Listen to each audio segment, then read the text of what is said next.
प्रियंका गांधी जी की चुनाव में एंट्री हो गई है। प्रियंका गांधी के प्रचार की शुरुआत बेगूसराय की बछरावा सीट से होगी। प्रियंका पहली रैली उस सीट पर कर रही हैं जहां लेफ्ट और कांग्रेस के बीच में लड़ाई हो रही है। बछरावा सीट पर महागठबंधन के बीच में फ्रेंडली फाइट है। अभी चिराग पासवान कह रहे थे फ्रेंडली फाइट का मतलब क्या, हमारे लिए फ्रेंडली। कांग्रेस ने इस सीट पर जिस व्यक्ति को उम्मीदवार बनाया वो महत्वपूर्ण है, शिव प्रकाश गरीबदास। महागठबंधन के एक और सहयोगी दल सीपीआई ने यहां से अवधेश कुमार को मैदान में उतारा है और एनडीए ने बीजेपी के मौजूदा विधायक सुरेंद्र मेहता को उम्मीदवार बनाया। अब क्यों नहीं कैंडिडेट यहां बीजेपी ने कांग्रेस ने वापस लिया, इसकी कहानी मजेदार है। 2020 के चुनाव की बात करें तो बीजेपी के सुरेंद्र मेहता मात्र 484 वोट से जीते थे, 500 वोट से भी कम वोट से। उनके सामने सीपीआई के अवधेश कुमार आए ही थे। खास बात यह है कि पिछली बार ये कांग्रेस के इस बार के कैंडिडेट गरीबदास जी ये इंडिपेंडेंट लड़े और 40,000 वोट ले आए। तो कांग्रेस के पास इस बार जब झगड़ा हुआ, सीपीआई ने बोला यह सीट हमको दो, लेफ्ट ने बोला, कांग्रेस ने कहा हमारा आदमी इंडिपेंडेंट लड़के 40 ला रहा है, 40,000 वोट ला रहा है और ये सीट हम आपको दे दें। तो यहां बात तो ठीक मालूम पड़ती है, लेकिन फिर यही बात है, यही कौन क्यों नहीं समझा पाया किसी को कि यहां से फिर लेफ्ट को पीछे हो जाना चाहिए था, वो नहीं हो पाया। वो मार्जिन चल रहा है आपकी सीट के। सर मालेर का कहना ठीक था। क्यों? वो इंडिपेंडेंट लड़के 40,000 वोट लेकर आया और कांग्रेस का उम्मीदवार बन जाता और कांग्रेस के बड़े नेता प्रचार करने जाते तो 40 से वो 4,000 पर आ जाता। इस पर तो विजय जी बोलेंगे कुछ।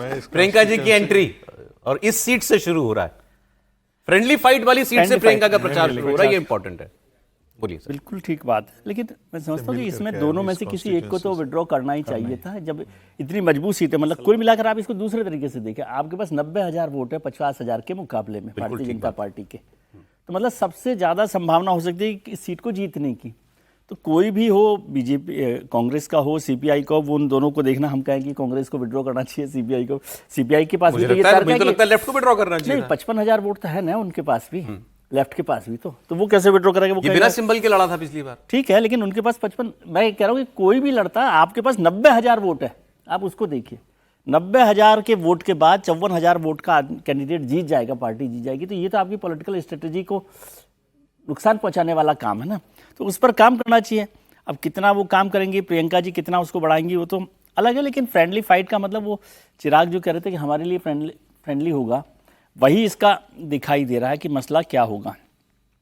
नीतीश जी की बात को देखकर मुझे एक बात याद आई सर कि बहुत पहले, मतलब इसमें तेजस्वी का तो मुझे समझ में नहीं आया कि क्या कारण है। आदमी रुकता ही नहीं है, नेता कभी भी सड़क पर चल देगा और जितनी सभाएं होंगी। लेकिन वाजपेयी जी की एक सभा मुझे याद आती है कि मैं वाजपेयी जी के साथ ट्रैवल कर रहा था इलेक्शन कैंपेन में, और उस समय रात को 10 बजे बाद भी सभाएं हुआ करती थी, 9-10 बजे भी, मतलब आजकल तो 9 बजे शायद बंद हो जाता है, 10 बजे। तो वो कहीं थे हम लोग और वहाँ से हेलीकॉप्टर से ही जाना था, उत्तर प्रदेश का ही कोई हिस्सा था, मैं भूल रहा हूँ, बरेली वगैरह में।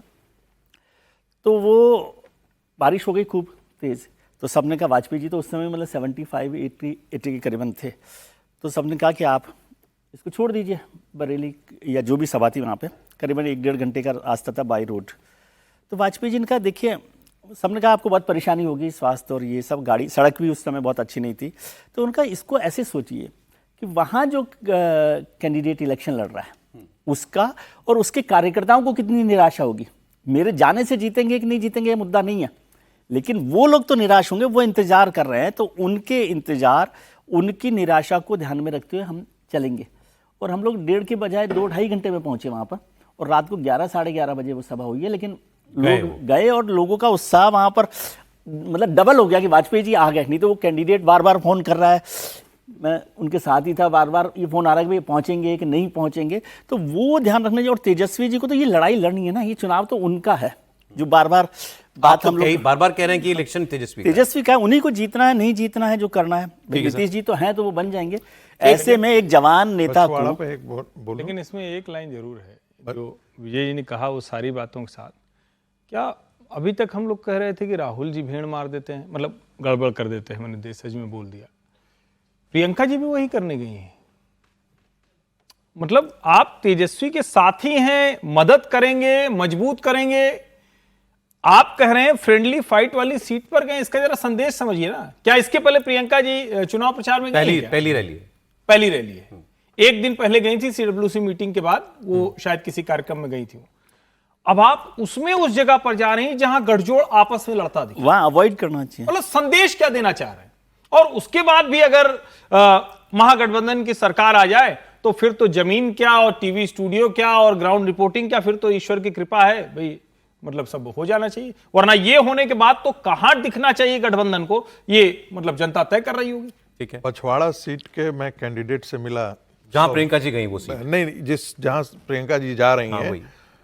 तो वो भारतीय जनता पार्टी के कैंडिडेट से मैं मिला, मुझे हैरानी हो गई, ये व्यक्ति कैंडिडेट है। ऐसी बातचीत में रहा, चाय पीने के दुकान पर बैठे हुए थे तब उनसे मुलाकात हुई, मुझे तो हैरानी हुआ और मैं उनको सुनाए जा रहा हूं। मैंने कहा ऐसे इलेक्शन लड़ते हैं, ऐसे लड़ते हैं, आपको ये करना चाहिए था, ये करना चाहिए।